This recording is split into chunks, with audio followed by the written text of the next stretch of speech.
देखेंगे पैथोलॉजी में cellular adaptation में डिस्प्लेसिया। डिस्प्लेसिया क्या होता है? ठीक है, डिस्प्लेसिया एग्जैक्टली डेफिनेशन क्या है इसकी?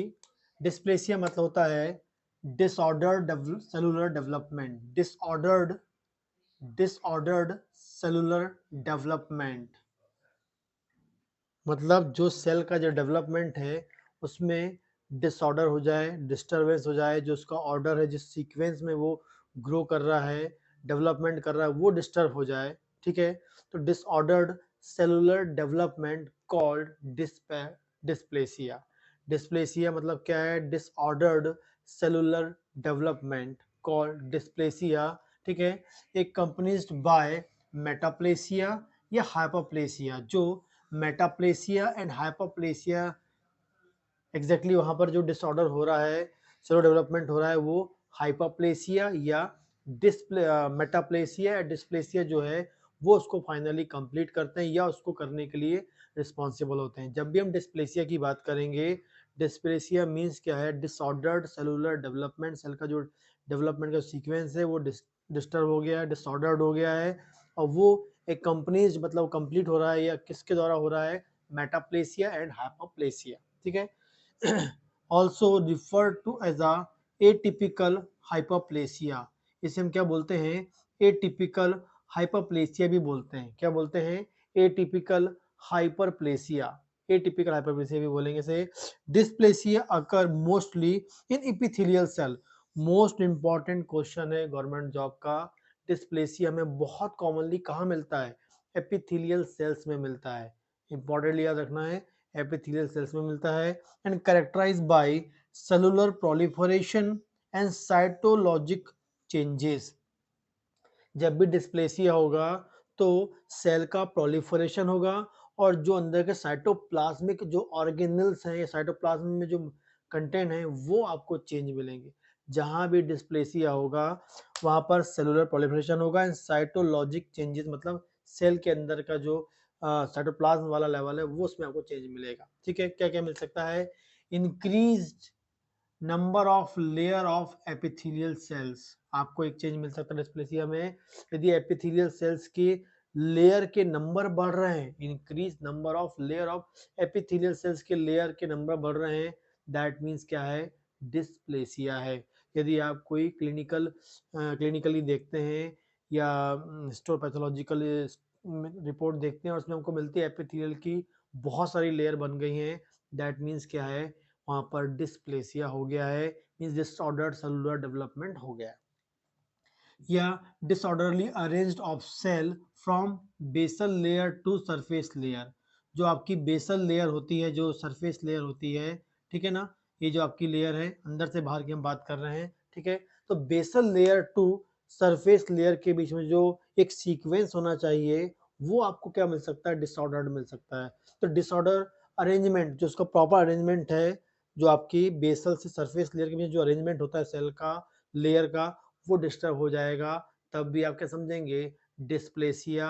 या डिस्प्लेसिया को क्या मिलता है?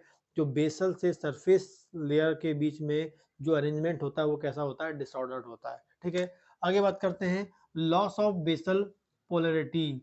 लॉस ऑफ बेसल पोलरिटी, जब भी बेसल पोलरिटी क्या हो जाए? लॉस हो जाए किसी सेल की, दैट मीन्स क्या है? डिस्प्लेसिया है।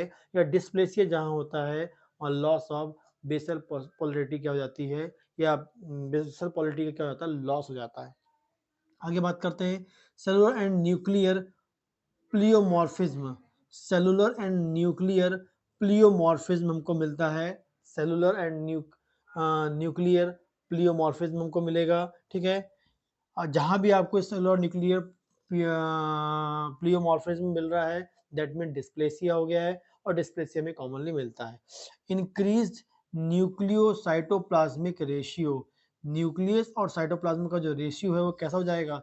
इंक्रीज्ड हो जाएगा। इंक्रीज्ड न्यूक्लियोसाइटोप्लाज्मिक रेशियो कैसा हो जाएगा?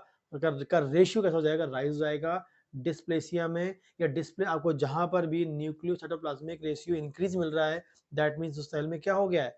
डिस्प्लेसिया हो गया है। आगे बात करेंगे nuclear hyperchromatism. Nuclear hyperchromatism. Nuclear भी क्या हो गया है, हाइपर क्रोमेटिज्म हो गया, वहाँ क्रोमेटिन का लेवल क्या हो गया, बढ़ गया है, ठीक है।